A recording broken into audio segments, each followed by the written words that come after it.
Nous allons voir pourquoi ta voix, elle manque d'assurance. Donc, premièrement, pourquoi ta voix, elle te trahit.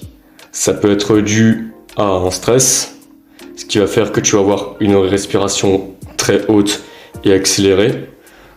Et ce qui fait que, résultat, par exemple, tu peux avoir un mauvais débit de parole, tu peux, quand tu parles, monter dans les aigus, et ce qui fait que tu vas avoir un rythme mal maîtrisé.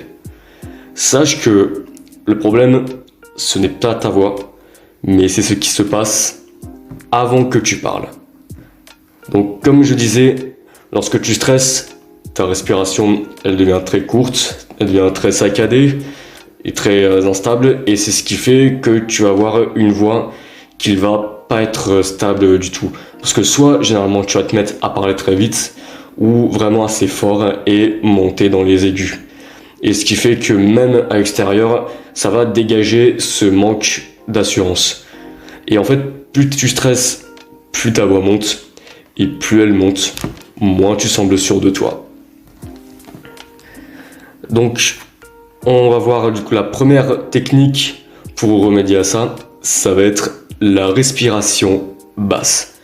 Ce que tu veux que tu fasses, c'est que tu respires par le ventre et pas par la poitrine. Parce que honnêtement, une voix assurée, ça commence ici. Lorsque tu parles et que tu respires régulièrement par le ventre, tes cordes vocales en même temps, elles vont se reposer et c'est ce qui va faire que tu vas avoir une voix plus suave et plus contrôlée. Ce que je te recommande également, parmi ça, c'est un exercice express.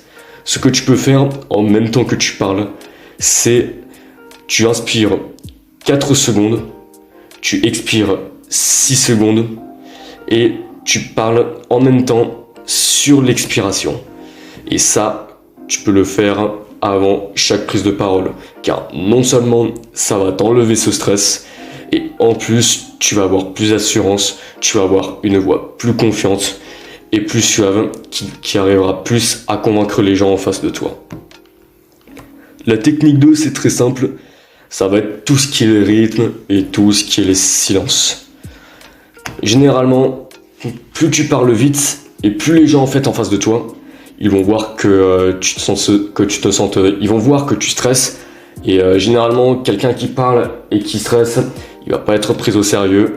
Également, quand tu essayes de parler vite, tu dégages un peu l'image d'une personne qui essaye vite de donner l'information, ce qui fait que les gens en face de toi, ils vont vraiment pas pouvoir prendre le temps de comprendre et d'analyser ce que tu dis. Et en plus, lorsque tu parles vite, tu peux paraître pour quelqu'un qui n'est pas pris au sérieux, pour quelqu'un également qui n'a pas vraiment confiance en lui, et donc quelqu'un qui manque d'assurance. Et crois-moi que les gens, ils sont plus captivés par des gens qui parlent lentement, mais qui font que résultat, ils ont une voix plus assurée, plutôt que l'inverse, plutôt que quelqu'un qui va parler très vite, qui va vouloir vite balancer l'information, et qui fait que résultat, les gens en face ne vont pas comprendre ce qu'il dit, et donc ne vont potentiellement pas le prendre au sérieux. Donc, retiens bien, parler lentement, ce n'est pas ennuyer, c'est maîtriser. Car le secret, là-dedans, c'est que le silence est égal à la puissance. Comparaison, là, à gauche, par exemple, on peut voir un rythme saccadé. Enfin, le rythme, il n'est pas contrôlé. On a, par exemple, on voit que c'est vraiment très instable. Et là, à droite, là, on voit que c'est vraiment plus fluide. Là, comme tu peux le voir. Donc, comme je te dis, n'hésite pas également à mettre des silences. Également, parce que ça, c'est aussi un autre aspect. C'est que, en mettant également, tu vois, des silences lorsque tu parles, les gens, ça va laisser du temps pour les personnes en face de décrypter ce que tu essayes de leur dire, et potentiellement eux, ils vont pouvoir mieux rebondir, et c'est un peu comme ça qu'on lance une conversation fluide. Parce que honnêtement, je te donne un exemple, tu vois, dans les livres, sur les pages, honnêtement, on est bien d'accord que c'est toujours plus agréable de lire des paragraphes tu verras on est bien d'accord que c'est plus agréable de lire un livre où il y a plusieurs paragraphes, les phrases sont espacées, et ce qui fait que tu as vraiment le temps d'analyser l'information, plutôt que de lire un livre où l'écriture s'enchaîne et tu ne comprends rien à ce que tu dis, où ce n'est pas agréable à lire, et ce qui fait que, résultat, tu te lasses vite et tu as vite envie de fermer le bouquin. Ensuite, la troisième technique, ça va être l'intention émotionnelle. En gros, c'est ce que tu vas dégager lorsque tu parles aux gens. Donc, l'intention émotionnelle, c'est par exemple le fait de parler avec du stress, le fait de parler avec de la colère, ou juste de parler en ayant une confiance et une assurance assurée. Après, parce que si par exemple, parce qu'en fait, lorsque tu dois parler, il faut que tu aies un ton vraiment convaincant et que toi aussi tu le ressentes et que tu as vraiment cette volonté de vouloir faire passer le message aux gens en face. Parce que si tu ne ressens rien, ton public non plus. Ça, c'est ce qu'on peut appeler également la contagion émotionnelle, que j'en parlerai prochainement. Par exemple, même lorsque vous êtes un petit groupe de parole, quelqu'un qui est énervé, il va parler plus sèchement et on va sentir par exemple la colère qu'il a en lui, et ce dernier-là peut nous faire ressentir cette émotion. Quelqu'un qui parle, par exemple un professeur qui enseigne son cours avec monotonie, tu es bien d'accord tu seras bien d'accord avec moi pour dire que franchement le cours ne sera pas intéressant, et tout comme moi personnellement quand j'étais en cours, tu auras vite l'envie de dormir. Alors que quelqu'un qui parle avec assurance et qui a la hargne de convaincre, là, la personne en face va se sentir inspirée. Quelqu'un qui parle avec confiance va rendre les gens, par exemple, plus confiants en eux. Quelqu'un qui va arriver même dans un groupe qui sera vraiment joyeux, qui aura une bonne forme, ça va mettre les gens en forme et ça va leur instaurer un climat agréable.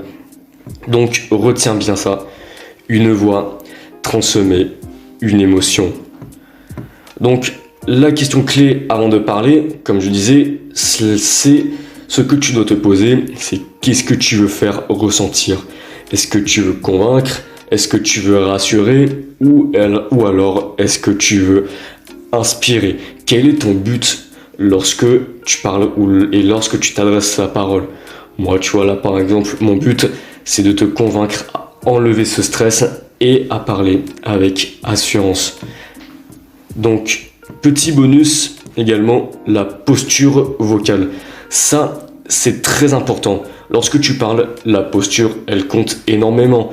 Si tu écoutes quelqu'un qui parle, mais qui est vraiment tout recourbé, la tête basse, tu vois que c'est quelqu'un qui n'aura pas vraiment confiance en lui. Et généralement, ça va donner la première impression, et généralement ces personnes-là vont la plupart du temps, ils vont envoyer, on a l'impression qu'ils voudront vite blablater, qu'ils vont vouloir vite envoyer un message, et personnellement ces gens-là, on n'a pas vraiment envie de retenir leur information ou d'écouter ce qu'ils essayent de dire. Donc lorsque tu parles, n'oublie pas, donc lorsque tu parles, que tu t'adresses à quelqu'un, voilà, posture droite, épaules ouvertes, le torse bombé, et également, revois un peu les méthodes, toutes les techniques que je t'ai enseignées, donc la respiration, le silence, et tu verras que les gens en face de toi, ils auront beaucoup plus envie de t'écouter. Donc, la conclusion pour parler donc sans stress, ça va être une respiration basse, des silences histoire que les gens prennent le temps de captiver ce que tu as à leur dire, et l'intention émotionnelle, sans oublier la bonne posture. Applique-les dès aujourd'hui et je te promets que tu auras des résultats. C'était Mathis Influenceur. Prends bien soin de toi et je te dis à bientôt pour une nouvelle vidéo qui te montrera comment avoir confiance en toi pour prendre la parole.